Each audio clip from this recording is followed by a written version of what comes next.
आज से फिर बिगड़ सकता है मौसम। ममेरे भाई ने 14 साल की नाबालिग बहन के साथ किया दुष्कर्म। 10वीं और 12वीं कक्षा के नतीजों में हिमाचल की लड़कियों ने मारी बाजी। 5 मीटर तक चौड़ी होगी प्रदेश में 2 दशक पहले बनी सड़कें। केंद्रीय तिब्बत प्रशासन के अध्यक्ष पेनपा छेरिंग ने राज्यपाल से की भेंट। कर्नाटक में जीत के आसार के बीच प्रियंका ने शिमला के जाखू मंदिर में टेका माथा। विश्व प्रसिद्ध रिवाल्सर झील के पानी का बदला रंग। ब्यास नदी प्रदूषित करने पे नगर परिषद पर लगाया इतना जुर्माना। IPL 2023 ऑनलाइन 1200 रुपए, ऑफलाइन काउंटर पे 1500 रुपए में मिली टिकट।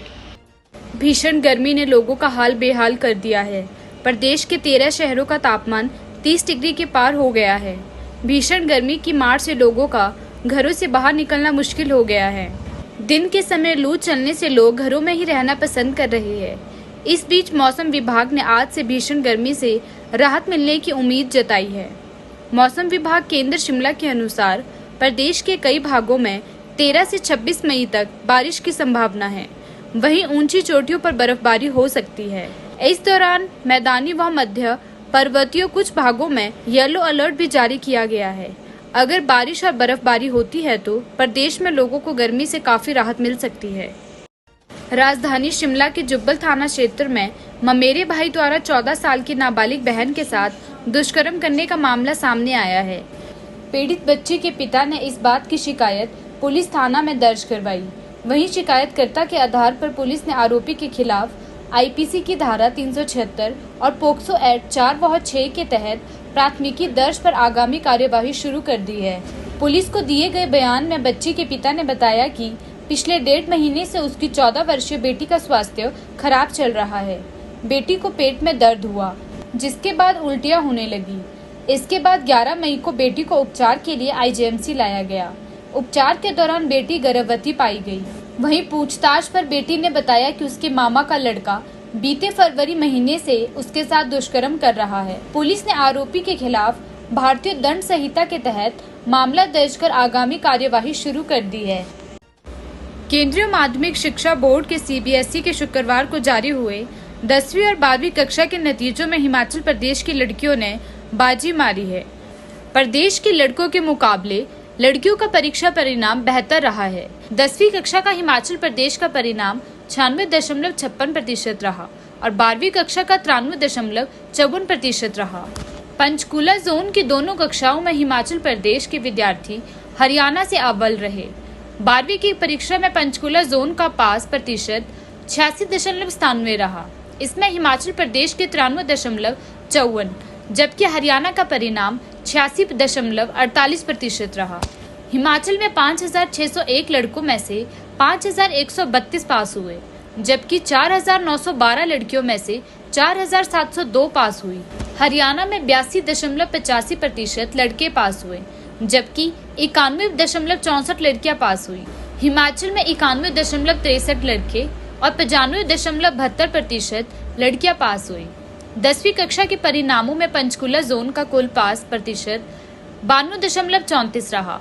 जोन की परीक्षा में कुल 1,75,364 विद्यार्थियों ने पंजीकरण कराया था। 1,74,323 ने परीक्षा दी। प्रदेश में 2 दशक पहले प्रधानमंत्री ग्राम सड़क योजना में बनी सड़कों की दोबारा से मेटलिंग और टायरिंग की जाएगी। 5 मीटर तक चौड़ा भी किया जाएगा। इसके लिए प्रदेश सरकार ने केंद्र को 2,763 करोड़ की DPR भेजी है। प्रदेश में करीब 2,521 किलोमीटर से ज्यादा सड़कों की हालत सुधारी जाएगी। केंद्र को भेजी DPR में उन सड़कों को प्राथमिकता दी गई है जिनसे अस्पतालों, स्कूलों और बागवानों को सुविधा मिल रही है। सबसे ज्यादा सड़कें शिमला जिले की है। इसके लिए केंद्र के अधिकारी प्रदेश के लोक निर्माण विभाग के अधिकारियों से संपर्क कर चुके हैं। DPR को मंजूरी मिलते ही सड़कों को सही करने का कार्य शुरू कर दिया जाएगा।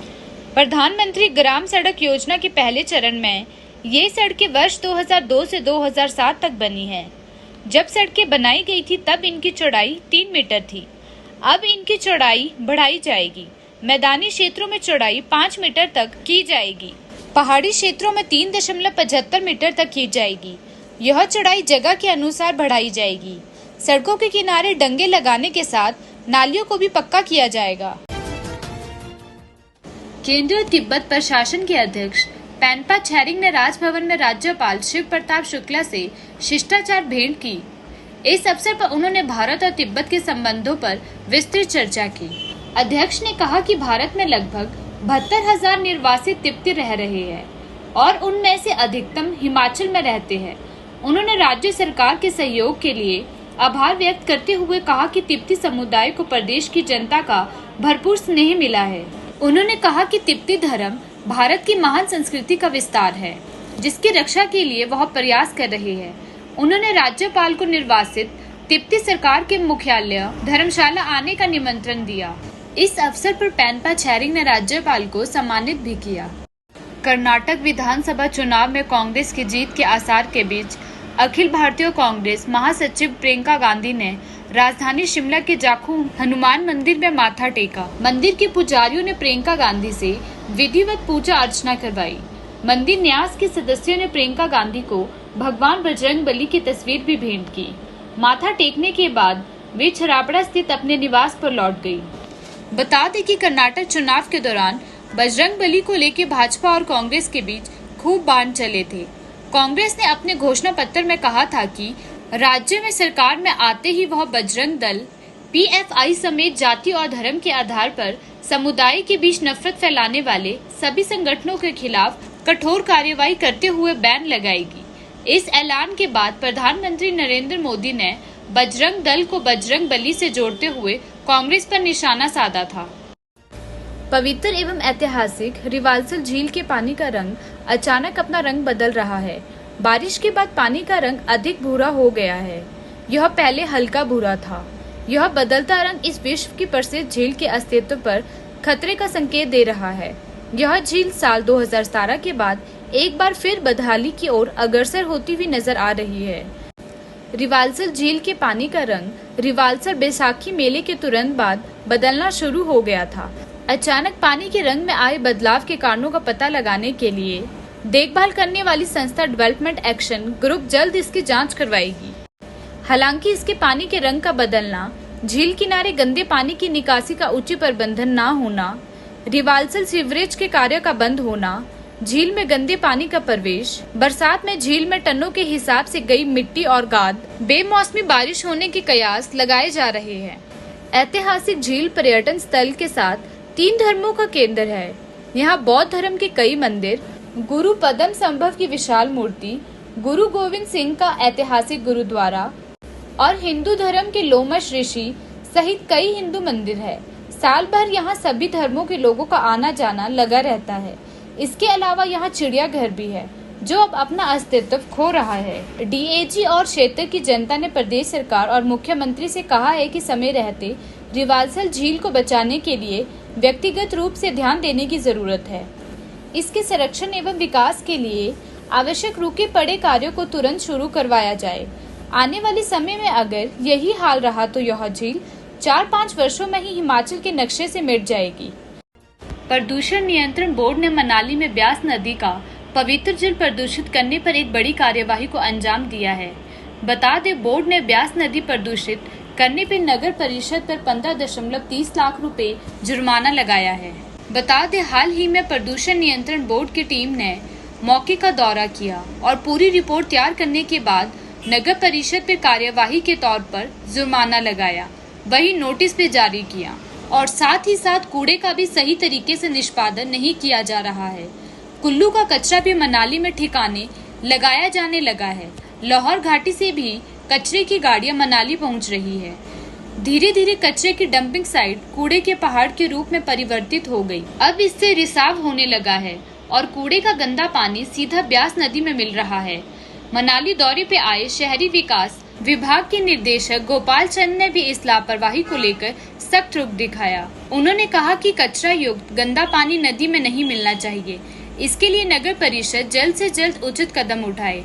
मौके पर नगर परिषद के कार्यकारी अधिकारी ने 15 दिन में उचित समाधान करने की बात कही। इंडियन प्रीमियर लीग के धर्मशाला में होने वाले मैचों के लिए फ्रेंचाइजी ने स्टेडियम के बाहर ऑफलाइन टिकट बिक्री के लिए काउंटर शुरू कर दिया है। पहले दिन टिकट के लिए सुबह से क्रिकेट प्रेमियों की खासी भीड़ उमड़ी।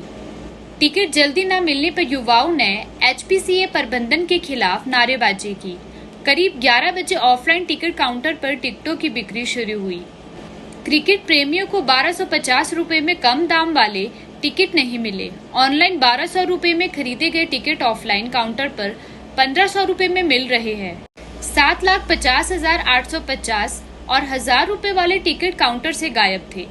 काउंटर पर टिकट बेच रहे कर्मी यही कहते दिखे कि कम दाम वाले टिकट पहले ही बुक हो गए हैं। ऐसे में काउंटर पर क्रिकेट प्रेमियों को ऑनलाइन के मुकाबले टिकट के अधिक दाम चुकाने पड़ रहे हैं। सबसे बड़ी बात यह थी कि शुक्रवार सुबह पहले 17 मई के मैच के टिकट बेचे गए। दोपहर 1 बजे के बाद 19 मई वाले मैच के टिकटों की बिक्री शुरू हो गई। इससे क्रिकेट प्रेमियों में खासी नाराजगी देखी गई और उन्होंने एचपीसीए के खिलाफ नारेबाजी शुरू कर दी। इसके अलावा ऑनलाइन टिकट पिकअप काउंटर पर भी सुबह से ही दर्शक बुक किए गए टिकट की हार्ड कॉपी ले रहे हैं।